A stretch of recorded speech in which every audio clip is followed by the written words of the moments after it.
New recruits to Ukraine's territorial defense forces in Kyiv got a lesson on Wednesday in newly arrived weaponry meant to punch a hole through a Russian tank.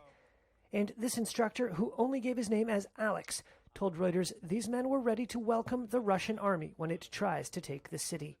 Russians can enter Kyiv, but they're not going to leave it. They're all going to burn up here. Many expected Kyiv to quickly fall in the early days of the war. But more than 2 weeks into the Russian invasion, which Moscow calls a special military operation, Moscow's military missteps and tenacious Ukrainian resistance has kept the capital from changing hands.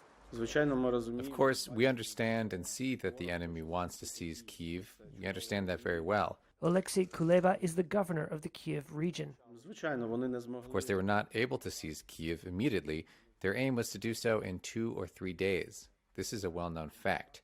They failed because of the heroic actions of our armed forces and ordinary people who stood up to defend our city, our country. He spoke to Reuters about the struggle ahead in almost apocalyptic terms. For us, this is Judgment Day. It is a struggle between good and evil. And either way, we would die, but we would not let them seize our city.